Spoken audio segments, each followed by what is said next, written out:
Good afternoon, Northwest, and welcome to the September edition of Husky Headlines. I'm Caitlin Sample. And I'm Hannah Johnson. Hey Caitlin, have you heard of the new activities director?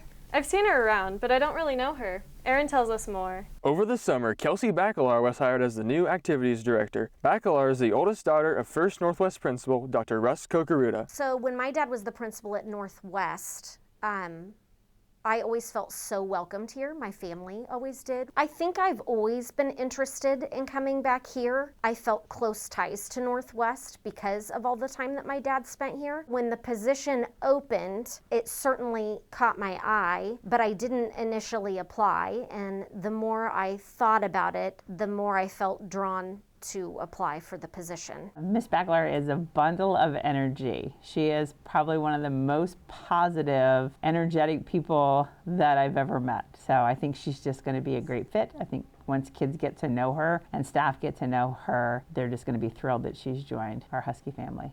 The teachers that I have stayed close with from Northwest, there are so many that I got to know at the very beginning, but I would say in particular, I met a lot of coaches and activities sponsors. New things that I'm doing as the activities director. Well, I'm spending a lot of time listening and learning. There are a lot of great programs here that have, a history of success and tradition, and so I'm visiting with coaches and with sponsors and with students and just listening and learning about their needs. I didn't know if Mrs. Bacalar would be coming back to Northwest. I always had hopes that she would. I thought that would be a really cool full circle. She is an administrator who's never forgotten what it's like in the classroom. She comes up and talks to me and talks to my students. She's been up numerous times so far, and school's only 3 or 4 weeks in. I do remember Miss Bacalar as a child. I was sharing with her, there was one year when I was an assistant principal and I substituted for the summer school principal, and Miss Bacalar was the summer receptionist, and so we got to spend a week together. What I'd like to see Miss Bacalar do is get more acquainted with the community. I mean, she knows the community from when her dad started the school, but I think I want her to make it her own. I'm so excited that Kelsey's back at Northwest. This should be home to her, and I hope it is. There are a couple different spots for you to go to learn about the clubs and activities that are offered at Northwest. So the first is to go to the Blue Valley Northwest website. There's a drop-down bar where you can choose activities and clubs, and there are links to sponsors so that you can email them, and then social media handles are also posted there. Bacalar will continue to work with clubs and activities to assist in whatever the students and staff need. This is Aaron Tribby for Husky Headlines. Have you seen some of the cool decor popping up here at Northwest? Oh yeah, I had Mrs. Punswick last year, and her room was full of literary puns. I tell you more about how teachers are getting creative with their classrooms. In recent years, teachers have started to individualize their classrooms. One teacher at Northwest uses color and comfort to make their classroom unique. Room 112 really is a space that's open and really welcoming to anyone. I like to offer, comfy pillows, blankets, just something to be able to curl up with and enjoy reading. I also really love our virtual novel wall. We have covers of all different types of novels, and next to each cover there's a QR code, and it just gives you the chance to learn from the book or about the book from others' perspectives. Another teacher has found that inspiration for classrooms can be found in anything, even her own name. The inspiration for my classroom was something that would at least bring a smile or do something to help people be engaged. So whether it's the wall of what do you meme, they're all English related that I even reference when I teach sometimes, or puns, which clearly, belongs in English, and if you're teaching English and your name is Punswick, you have to have that, or other various things to be engaged, like literary puzzles. I know the puzzles are a draw, and even last year I would have people coming in during academic time who were in a different hour, not attached to it, come do them. It was sort of a competition, because I have several 1,000-piece puzzles, so it's how long does it take? And last year was clearly a difficult year, considering I got the classroom halfway and hybrid and whatnot, but I think that's kind of a fun thing. People are certainly drawn to that on a daily basis. Finally is a teacher who does their best to give a non-traditional classroom experience to her students. I think it's always been non-traditional in here.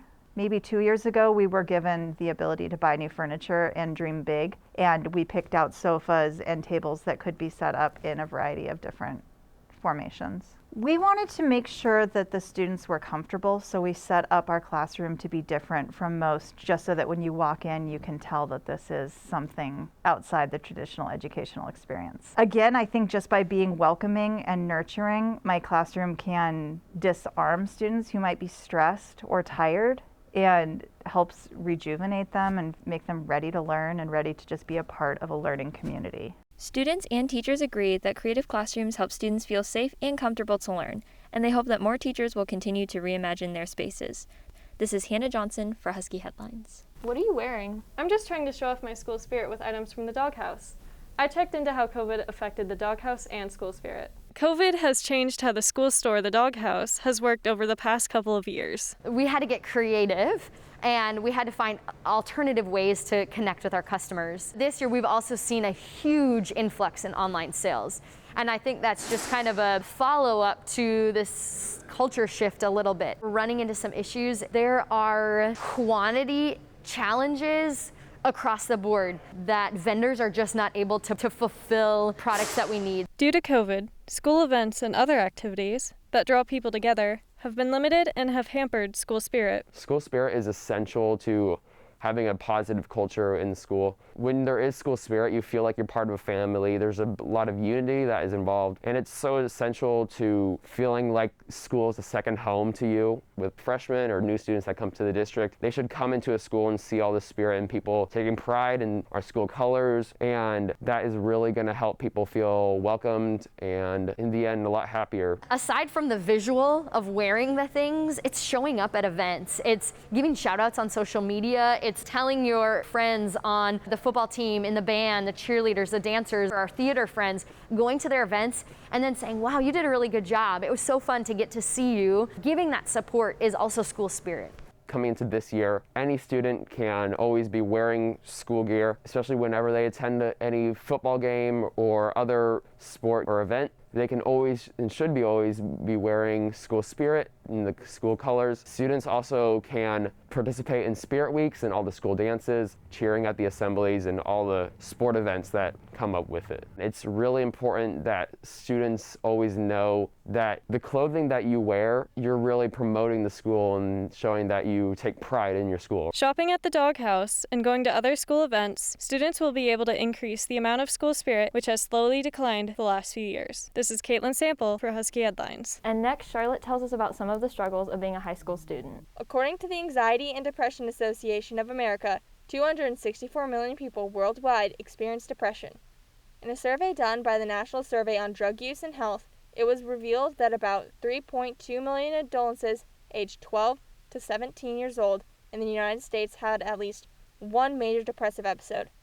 While these numbers are staggering, many don't understand this increasing common mental illness. I would describe the difference between sadness and clinical depression. Sadness everyone experiences to some degree. So everyone has something that makes them sad, or you feel kind of you feel that emotion. It's very normal to have experiences of sadness. Clinical depression, in my opinion, is, the persistent, very often feelings of just loneliness and sadness that you can't really seem to shake, and you can't really seem to do everyday tasks. According to Healthline.com, the things that can be caused by depression include trouble with memory and decisions, thinking more about suicide and self-harm, weight gain and/or weight loss, increased sensitivity to pain, fatigue, and many other factors. Making sure that you tell an adult, and then know that you're not alone in that there are people that can help you. It's just a matter of letting somebody know. Add that it's important that you talk to somebody if you are experiencing anything mental health related, whether it is depression or anxiety or anything, and know that there are people in this building that want to help you, that we have a student service team at Northwest, that counselors, school psychologists, social work, but any adult in this building I know would want to help you if you are needing help in that realm. One student shares their personal story about the difficulties of dealing with depression. My depression first started around mid-7th grade when I moved to the Blue Valley District. Trying to get comfortable was really difficult at the time. I didn't know anybody. I felt like an outcast. It makes me feel a lot of different emotions like anger, hopelessness, helplessness, insecurity, sadness. But honest to God, I'm not even religious, but for real, it gets better. It really does. And if you are struggling with suicidal thoughts, please find someone to talk to about that immediately, because your life is worth saving. There are other ways to help people cope and find improvement in life, including spending at least 15 minutes a day outside in the sun, spending more time doing things that you enjoy, or trying not to isolate yourself from others. If you or someone you know is experiencing depression, reach out to a trusted adult and ask for help. The National Suicide Prevention Hotline is another option for those in need. This is Charlotte Holland for Husky Headlines, bringing you information for your mental health. Whoa, what are you doing? Trying to practice my fire science skills. Let's keep that to the professionals and hear more from Cooper about the new fire science program. For the first time ever, Blue Valley is offering a new fire and EMS science program in conjunction with Johnson County Community College and the Overland Park Fire Department. So students learning in this program are basically part of this career-ready programs that the district has to provide. And basically, if they would like the opportunity to be a firefighter or firefighter EMT in the future, they can learn all the skills necessary and be career-ready by the time they graduate. A lot of students will get the practical knowledge of being able to simulate responding to emergency calls, whether it's a fuel spill of some type, or later this year will be like cardiac arrest medical calls, advancing hose lines, spraying water, learning how to do all the tactics that we do on the fire department on a day-to-day basis. All of this rigorous learning isn't for nothing. Students in this program can receive not only educational credits, but also actual real-world certification that can get them a job after they graduate. They are eligible to test for hazmat awareness and operations. Next semester they'll be eligible to test for emergency medical responder. And then my juniors that'll be in the program as seniors are eligible to test for firefighter 1 and 2. And every single one of those is either a stepping stone or something that is immediately applicable to getting a job in the fire service. Although the Blue Valley Fire and EMS Science program is new this year, several Blue Valley Northwest students are already enrolled in the program. I chose to enroll in the fire science program because Ms. Schumacher told us about it in anatomy last year, and the second semester is more about medical jobs and first aid and CPR and stuff like that, and I'm interested in looking in a job at the medical field. Right now we're mostly talking about hazmat chemistry, so we're learning about like chemical spills and how to prevent them. Today we saw a magnesium react with water and the spark it creates and how it burns. The instructors of the program have worked to create a unique learning environment that incorporates in-class learning with real hands-on experience. Being a student in this program is really fun and enjoyable because the class size, I think, is a good ratio of student to teacher, and also it's different than just sitting in a classroom all day because we have been doing some experiments. This is the first year of this program and I really like it a lot so far, and I think they're hoping to build it for next year. So if you're interested in possibly joining the fire field or even medical, this is a good alternative to that. For more information on the program or information on enrolling in the program next year, contact your counselor. This is Cooper Lopez for Husky Headlines.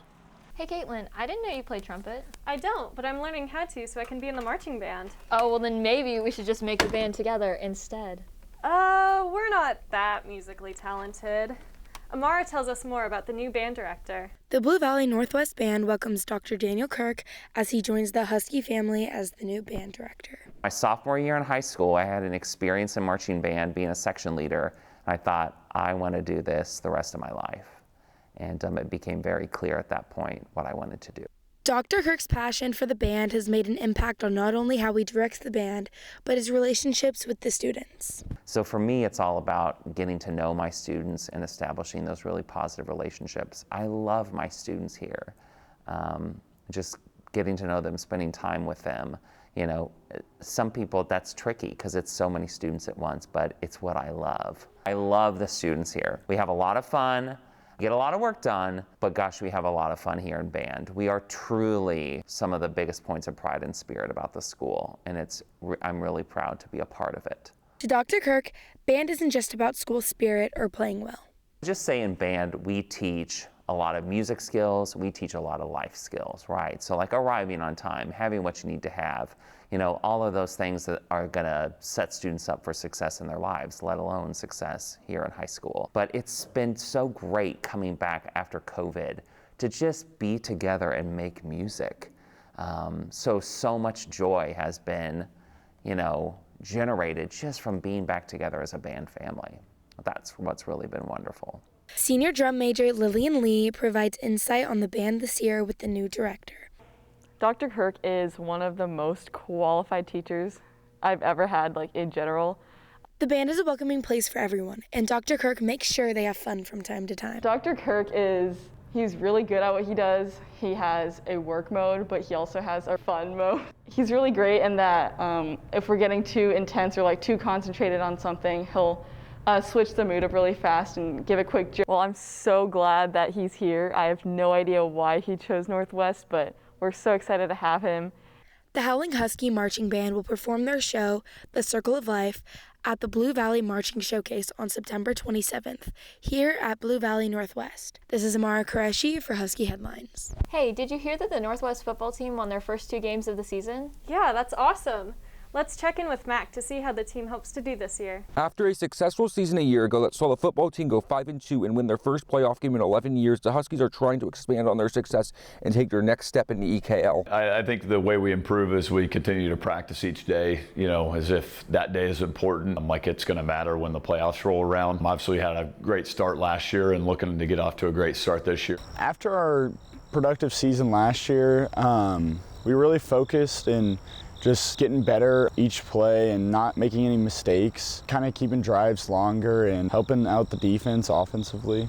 I think just practicing hard and just not being satisfied of just winning one playoff game last year, and I think we still need to get better to win the state championship. According to Coach Ryder, the senior captains are a big part of the success the team has had this year. Our captains are phenomenal leaders. They lead in the weight room, they lead by example, and just having so many seniors, you got over 20 guys who've been here for all 4 years and have been a part of the program for that long. They know what the expectations are of the program, and then they can funnel that down to our younger players and instill the culture in them of what's expected to be a Husky football player and what the expectations are for your performance. As a senior, my leadership has definitely changed. I would say I was in a big leadership role last year, but being a senior, I have kind of more say and I can help the guys out a little bit more because I've learned a lot over these last couple of years. At press time, the football team is off to a 2-0 start with wins over Blue Valley and Bishop Miege and is working to improve as they take on St. James tomorrow at Bishop Miege. This is Max Smith for Husky Headlines. And now to Henry for this month's Top 10. Good afternoon, Northwest. This is Henry Burby bringing you this month's edition of Top 10 Plays. At number 10, we have the girls tennis team taking on rival Blue Valley North at Blue Valley Northwest on September 20th. At number 9, we have senior Asher Kerr making a diving save against Wichita Trinity on September 9th. At number 8, we have senior Audrey Malice scoring on a spike in the volleyball triangular on September 14th.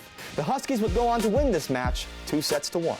At number 7, we have junior Sam McIntosh scoring a goal against Blue Valley North off of an assist from Ryan Masterson.